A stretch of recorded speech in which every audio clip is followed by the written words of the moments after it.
Good morning, everybody. Welcome back to cilinixfxcapital. Welcome to this new video on Luna 2.0 or Terra 2.0, whatever you want to call it. We are going to do a full update on the current situation. It's been incredibly bullish since yesterday evening, whereas its big brother Luna Classic obviously has fallen down a little bit more, or at least has shown less momentum. So that's also why I wanted to make a video on Luna 2.0 today. If you're new to the channel, I covered Luna Classic quite a bit, quite successfully I would say as well in the past couple of days. And now I'm going to try on Luna 2.0. Now, before we get into this video, we're at a very critical level, by the way, which is very interesting. But before we get into this, if you're a Terra Luna Maxi back from 2022, then good luck with that. But you should know that at this point of time, objectively, Terra 2.0 and Terra Luna are not doing great, right? Let me actually reset the camera. Terra 2.0 at the moment has a TVL of about $5.7 million. Market cap of $100 million, which is still overvalued if you compare the TVL, if you compare the DEX trading volumes.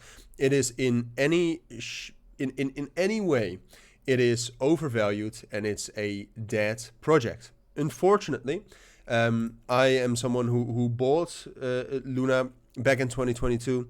I did not still hold it when it actually crashed, but I was a fan of it. I mean, I covered it a lot. Thought it was very interesting, but at the moment it's dead. And that's also what you should take into account when trading this. At some point of time, it's just going to continue to fall. If you look at every major rally that Luna 2.0 has had, as you can see, we can rally a lot, okay? November last year, we rallied a lot as well. We did a 2x, we did over a 2x even, almost a 3x.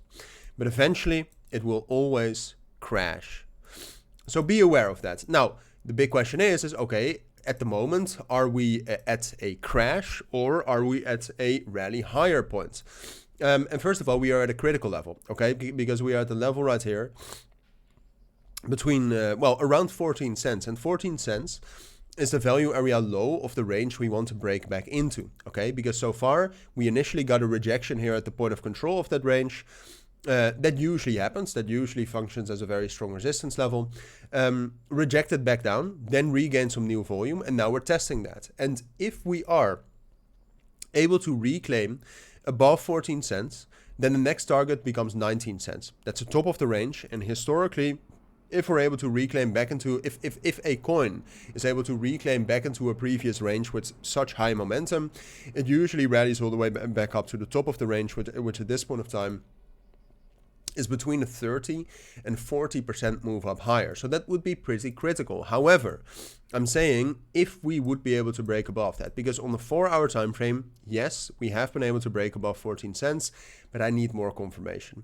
I need a 12-hour time frame close above 14 cents, or I need a couple of 4-hour time frame closes above 14 cents. And the key reason for that is that first of all, fundamentally, it's quite logical that we would see some bearish pressure in the markets ahead of the interest rate decision tomorrow.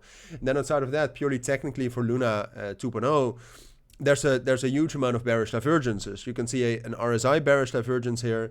You can see a bearish divergence with the volume. You can also see that the funding rates, which were first very negative, that pushed up the price. At this point of time, yes, they are negative, but there's also a bearish divergence with there. With those. So it's not all bad. There are some positive things as well. We have some spot absorption going on, for example. And we have a lot of shorts, it seems like we can liquidate. But there's 3 bearish divergences. It's a strong resistance level. The markets are not amazing. So based on that, I would say that, okay, if we are able to hold on top of 14 cents and get some more distance above that, preferably as well, then I think we can rally into 19 cents. So it's definitely a possibility. But at the moment, I would say it's more likely until we have shown that we can break above that sustainably. I think it's more likely that this is just a bearish divergence with the bodies of the candles at least, and that we're going to push back down into 11.5 and 10.5 cents. Those are my thoughts. That is what I think you need to know about Luna 2.0 for now. If you do have any questions, let me know down in the comments. But for now, thank you for watching. Take care and bye.